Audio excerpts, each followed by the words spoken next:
আমার আপনার পীর, আমার আপনার মুর্শিদ তখন বলতে লাগলেন, হে পৃথ্বীরাজ চৌহান, আমি কোনো জাদু করিনি, আমি কোনো কিছু করিনি, আমি এক লোটা পানি তুলে নিয়ে এসেছি। আমার আল্লাহ পাক রব্বুল আলামিন এর বদৌলতে আনা সাগর শুকিয়ে দিয়েছে। আরেকটু জোরে হয় না?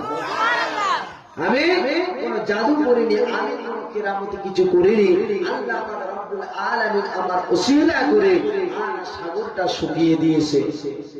কি বলছে? আর সাগরটা শুকিয়ে দিয়েছে। আরে নওজওয়ানেরা, ও তরুণেরা, আব্বারা, খাজা মঈনুদ্দিন হুজুরের কথা শুনে পৃথ্বীরাজ চৌহান রেগে গিয়ে লাল হয়ে যাচ্ছেন। জয়পাল বলতে লাগলেন, ও পৃথ্বীরাজ চৌহান, ও পৃথ্বীরাজ চৌহান রাজা, একটা কিছু ব্যবস্থা করতে হবে। এ ফকির মনে হয় অন্য কোন ফকির নয়, এ ফকিরের অন্য কোন ব্যাপার আছে, এ ফকির অন্য কোন ব্যাপার আছে। আমার আপনার পীর, আমার আপনার মুর্শিদ খাজা মঈনুদ্দিন হুজুরের কথা নিয়ে এক এক করে আলোচনা করার পরে রাজা নিজে নত হয়ে বলতে লাগলেন, ওই ফকির সাহেবকে ডাকো, ডেকে এক এক করে আলোচনা করো। ওই দিন নামক জায়গাটার কিছু হিস্সা দেওয়া হবে। কি বলছে?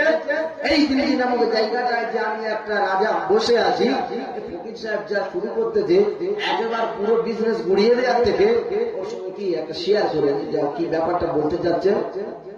আমার আপনার পীর হরিপুরের শিরোমণি খাজা মঈনুদ্দিন হুজুরের যখন এই কথাটা বলতে লাগলেন, আমার আপনার পীর বলতে লাগলেন, এই বাবা রাজা, আমি কোন টাকার লোক নয়, আমার কোন অর্থের লোক নয়, আমি এসেছি হিন্দুস্তানের জমিনে ইসলামটাকে প্রচার করার জন্য। জোরে বলবেন না? আর একটু চিল্লে বলবেন না? এক এক করে তখন খাজা মঈনুদ্দিন হুজুরের কথা শুনছে, মানুষ বলছে ফকির সাহেব মনে হয় কিন্তু ঠিক বলছে। কি বলছে? এই ফকির সাহেব মনে হয় কিন্তু ঠিক বলছে। আরে রমজানেরা, ও তরুণেরা, আব্বারা, ও আমার নবীর প্রেমিকেরা, ও আমার নবীর আদরের উম্মাত উম্মাতালিরা, খাজা মঈনুদ্দিন হুজুরের ওই কথাটা শোনার পরে এক এক করে ওই দরবারে, ওই যখন মন্দিরে অনেক মানুষ যখন আছে, খাজা হুজুরের মুখের দিকে তাকাচ্ছে আর চিন্তা করছেন, ও নবীর প্রেমিকেরা, ও আমার নবীর আদরের উম্মাত উম্মাতালিরা, খাজা হুজুরের কাছে গিয়ে বলতে লাগলেন, ফকির সাহেব, তুমি পানিটা কি করেছো? তোমার সঙ্গে পরে কথা হবে, তুমি পানিটা আনার ব্যবস্থা করো। এই তীর্থস্থানে পানির জন্য অনেক সমস্যা হচ্ছে। আমার আপনার পীর, আমার আপনার মুর্শিদ হরিপুরের শিরোমণি খাজা মঈনুদ্দিন হুজুর আল্লাহ পাক রব্বুল আলামিন ওই জায়গায় কেরামতিটা দেখানোর জন্য ওই গেমটা করে দিয়েছেন।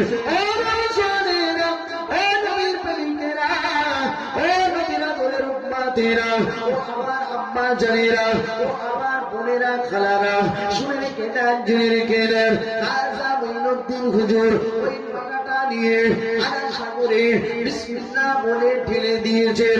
সঙ্গে সঙ্গে আল্লাহ পাকের দয়ার সাগর আর রহমান, আল্লাহ দয়ার সাগর দিয়ে আবার ভরপুর হয়ে গেলেন। ও নবীর প্রেমিকেরা, ও নবীর আদরের উম্মতেরা, আজ সেই মজলিসে আমরা বসার ভাগ্য সবার হবে না। খাজা মঈনুদ্দিন হুজুর যারা না এলে ইসলাম কি জিনিস আমরা চিনতাম না, খাজা মঈনুদ্দিন হুজুর না এলে আমরা টুপি দাড়ি কিছুই বুঝতাম না। আজ সেই মজলিসে বসার লোকের অভাব। কি?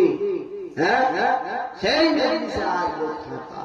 খাজা মঈনুদ্দিন হুজুর এক এক করে যখন কেরামতি দেখিয়ে দিয়েছে, ওই আনা সাগর যখন ভরপুর হয়ে গিয়েছে, তখন কি ওই সময় যত লোক ওখানে ছিল সবার চোখ বুলু হয়ে গেছে। কি বলে বুঝতে পারবে? যে এ তো ফকির সাহেব বুড়ো, তো এক এক করে ভালো ঝাড়তেছে, ঘোড়া বন্ধ করে দিচ্ছে, হাঁস পড়তে মুরগি বেরোচ্ছে না, কি আমার আনা সাগর শুকিয়ে দিচ্ছে।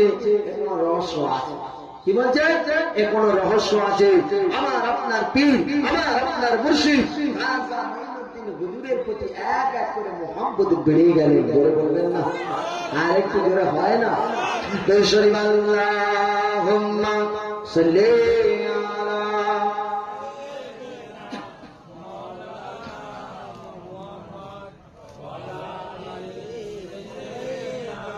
وعلى آل سيدنا ওই পাহাড়কে যদি প্রশ্ন করো সৃজন করেছে কে তোমাকে, ভাষাবিহীন এক জবাব পাবে, আমার প্রভু সে যে আল্লাহ মহান। হবে একবার ওই পাহাড়কে যদি প্রশ্ন করো সৃজন করেছে কে তোমাকে, ভাষাবিহীন এক জবাব পাবে, আমার প্রভু সে যে আল্লাহ মহান। ওই পাহাড় বলো সাগর নদী বলো সবই যে তোমার দয়ায় ফোরান। হয় না? আর একটু চিল্ল হয় না? ওই পাহাড় বলো নদী সাগর বলো সবই যে তোমার দয়ায় ফোরান। সে যে আল্লাহ মহান আল্লাহ, সে যে আল্লাহ মহান আল্লাহ। ওই পাহাড়কে যদি প্রশ্ন করো সৃজন করেছে কে তোমাকে, ভাষাবিহীন এক জবাব পাবে, আমার প্রভু সে যে আল্লাহ মহান। লা ইলাহা ইল্লাল্লাহ, লা ইলাহা ইল্লাল্লাহ, লা ইলাহা ইল্লাল্লাহু মুহাম্মাদুর রাসূলুল্লাহ।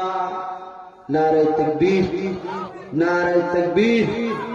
যারা মাওলানা জিয়াউর রহমান সাহেব, যারা মাওলানা জিয়াউর রহমান সাহেব, নারে তাকবীর।